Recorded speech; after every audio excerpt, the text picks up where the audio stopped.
네, YTN 뉴스큐 이어가겠습니다. 2달 전 라더견 투자자문업체 대표 일당이 주도한 주가 조작 의혹에 이어서 최근에도 5개 주가 종목의 하한가 사태가 발생하자 검찰이 바로 본격적으로 수사에 착수했습니다. 폭락 하루 만에 배후로 의심되는 인터넷 커뮤니티 대표에 대해 압수수색을 벌이는 등 관련 수사가 진행되고 있는데요. 사회부 윤웅성 기자와 함께 자세히 알아보겠습니다. 어서 오십시오. 안녕하십니까. 네. 하한가 사태 수사 어디로? 자, 이번에 5개 종목 하한가 사태를 잘 모르는 분들을 위해서 개요부터 설명해 주시죠. 네, 그러니까 지난주 수요일 딱 일주일 전입니다. 네. 코스피와 코스닥에 상장된 5개 종목이 일제히 하한가를 기록한 건데요. 먼저 코스피 상장사인 박림이 오전 11시 46분 30% 가까이 급락하면서 가격 제한폭까지 내렸고 이후 동일금속과 동일산업, 만호제강과 대한방직까지 매도 물량이 쏟아지면서 하한가에 진입했습니다. 5개 종목의 하한가로 증발한 시가총액은 5천억 원에 달합니다. 예, 해당 종목들이 공통점도 있지 않습니까? 네, 그렇습니다. 아직 폭락의 원인은 밝혀지지 않았지만 해당 종목들은 2, 3년 동안 꾸준히 주가가 올랐다는 공통점이 있습니다. 네. 공통점은 또 있는데요. 바로 대주주의 지분이 50%가 넘는 이른바 품절주라는 겁니다. 대주주의 지분이 높은 품절주는 시중 유통량이 적을 수밖에 없습니다. 때문에 약간의 거래만으로도 가격이 쉽게 오르내려 주가 조작에 취약하다는 지적이 나옵니다.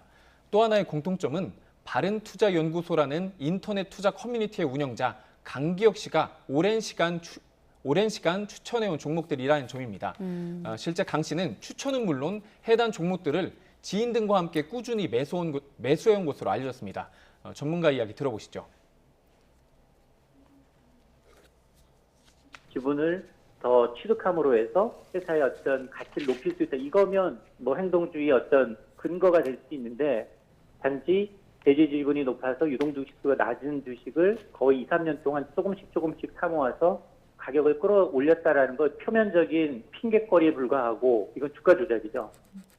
네, 이런 점 때문에 그동안 해당 종목 주가 흐름을 예의주시해오던 검찰과 금융당국은 강 씨와 그 지인 등이 주가를 인위적으로 띄워오다 폭락한 거로 의심하고 수사에 착수했습니다. 네, 공통점을 다시 한번 읊어드리면 꾸준히 2, 3년간 올랐고 대부분 지분 높은 품절주다. 그리고 바른투자연구소 강기혁 씨가 추천한 종목들이다. 아까 수사에 착수했다고 했는데 2달 전 라더견 사태와는 달리 이번엔 좀 더 발빠르게 강제 수사에 들어갔습니다. 지금까지의 수사 상황도 한번 정리해 주시죠. 네, 맞습니다. 검찰은 폭락 하루 만인 지난주 목요일 강 씨를 이번 폭락 사태의 배후로 보고 전격적으로 출국 금지 조치를 내렸습니다. 또 경기 용인시에 있는 자택과 사무실 등의 압수수색을 실시했고 강 씨의 노트북과 휴대전화 등을 확보한 것으로 전해집니다. 이후에는 압수물 분석을 중심으로 수사를 이어오고 있는 것으로 전해졌습니다. 검찰의 압수수색 영장에는 강 씨는 물론 강 씨의 가족 등 지인 4명과 함께 서로 주식을 사고 팔면서 주가를 띄우는 이른바 통정매매를 했다고 적시했습니다. 이런 방식으로 강 씨 등이 104억 원 상당의 부당이익을 취득했다는 내용 또한 포함됐습니다. 때문에 이들에 대한 수사 역시 함께 이루어지고 있는 것으로 보입니다. 전격적인 압수수색에 비해 이후 수사 상황은 잘 알려지지 않았는데요. 내일 사건을 수사하고 있는 서울 남부지방검찰청에서 기자 간담회가 이뤄질 예정인데 이 자리에서 이번 5개 종목 하한가 사태와 관련한 언급이 있을 것으로 예상됩니다. 예, 영장 내용에도 그렇고 지금 강 씨가 그 시세 조종의 배후로 강한 의심을 받고 있는 건데 YTN에서 직접 만나서 인터뷰했다고요? 네, 맞습니다. 강 씨는 시세 조종 혐의에 대해서 강하게 부인하고 있습니다. 자신은 10년 전부터 소액주주 운동을 벌여왔고 함께 뜻을 하는 사람들과 해당 기업들의 경영권을 확보하기 위한 차원에서 주식을 사온 것이지 주가를 조작한 게 아니라는 겁니다. 그러면서 자신들도 이번 하한가 사태로 막대한 손해를 입었다고 주장하기도 했습니다. 또 본인들이 주식을 매수하면서 자연스럽게 주가가 오르자 일부 기업들은 경영권의 승계 비용을 낮추기 위해 불법적인 매매에 나섰다고 강조합니다. 자신들은 이에 대응해 매수를 이어왔는데 검찰이 이 과정을 시세 조종으로 보고 있다는 겁니다. 강 씨의 주장 들어보시죠. 보유 지분이 많은 사람들이 필수적으로 자연스럽게 어떤 필연적으로 교차매매가 발생할 수밖에 없는 사정임을 뻔히 알 수 있음에도 불구하고 그러니까 당신들끼리 거래된 것은 통정매매라는 식으로 몰아가는 것은 매우 부당하고.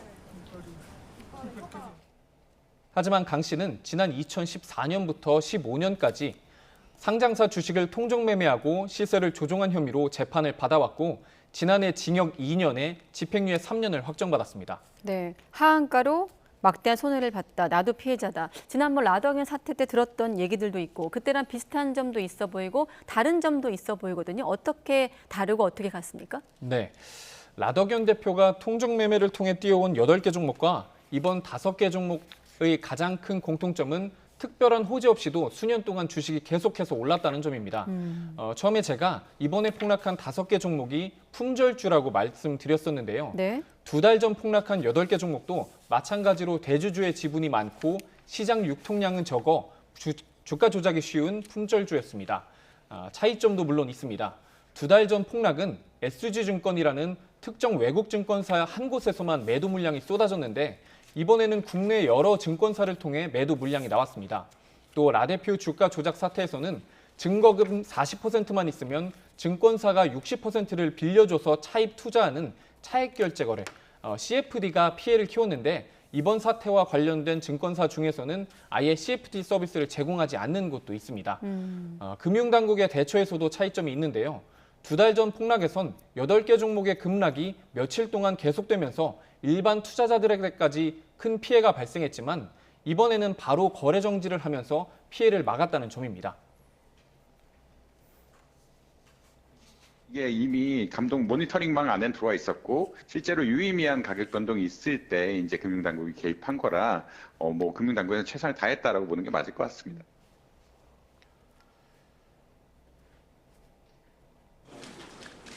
네, 이복현 네, 계속 말씀해 주시죠. 네, 이복현 금융감독원장도 하한가 사태 하루 만에 국회에 출석해 발빠른 대응을 강조했습니다. 특히 해당 5개 종목들이 특이 동향을 오래전부터 파악해왔다며 이번 주가 폭락 진상 규명에 대해 자신감을 드러내기도 했습니다. 우리 금융위 금감원뿐만 아니라 검찰 거래소랑도 같이 지금 수사와 조사를 진행 중에 있고 생각하시는 것보다 훨씬 더 빠르게 국민들께 결과를 보여드릴 수 있을 거라고 지금 어쨌든 말씀드릴 수 있습니다. 이게 뭐 주가 조작이 계속 벌어지거나 그러다 보면 신뢰도 떨어지게 되고 증시에도 영향을 미치게 될 텐데 주가 조작에 대해서 이 손방망이 처분이 좀 문제가 되고 있다고요? 네, 그렇습니다. 아까 말씀드린 것처럼 이번 사태의 배후로 강한 의심을 받고 있는 인터넷 투자 커뮤니티 운영자 강기혁 씨는 지난해 12월 시세 조종 혐의로 대법원에서 징역 2년에 집행유예 3년이 확정됐습니다. 집행유예 기간에 또다시 같은 혐의로 검찰 수사를 받게 된 겁니다. 실제 증권시장 3대 불공정 거래로 처벌받은 이들 중 4명 중 1명은 재범 이상의 전력을 갖고 있습니다. 전문가들은 크게 2가지 이유로 주가 조작 등의 증권시장 범죄가 반복되고 있다고 지적합니다. 먼저 실형을 받는 비율이 적다는 겁니다.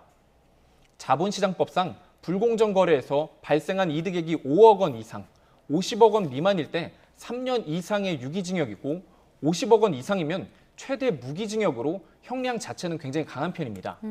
하지만 주가를 움직이는 변수가 많다 보니 수사기관에서는 부당이득 액수를 산정하기에 어려운 측면이 있습니다. 이 때문에 지난 2020년과 재작년 실제 실형을 받은 비율은 52.5%에 불과해 피고인 절반은 실형을 면했습니다.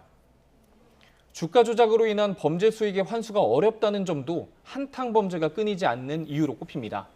불공정 거래로 얻은 부당이득의 최대 5배 이하의 벌금을 내야 하지만 수사기관이 부당이득을 상정하지 못하면 실제 부당이득과 별개로 5억 원 이하의 벌금에 그치기 때문입니다.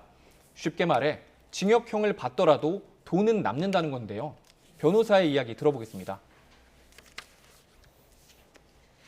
그래도 잠깐 징역 살고 나오면 내가 평생 동안 쓸 돈 번다 이런 시각이 있으니까 그 양형 기준을 좀 높이고 민사적으로도 부당이득에 대한 철저한 환수, 범죄 수익에 대한 철저한 환수를 통해서 이런 점을 보완하기 위해서 금융위원회는 주가 조작 세력이 최대 10년 동안 주식 거래를 금지하고 상장사 임원 활동을 금지하는 법안을 마련하는 등 제도 개선에도 나서고 있는 상황입니다. 네. 방금 전 법조인 말 속에 답이 있네요. 잠깐 징역 살고 나오면 내가 평생 동안 쓸 돈 번다 이런 시각이 있다. 자, 그래서 제도 개선에 나서고 있다고 하니까 또 추가 취재가 필요해 보입니다. 사회부 윤웅성 기자와 함께했습니다. 수고했습니다. 감사합니다.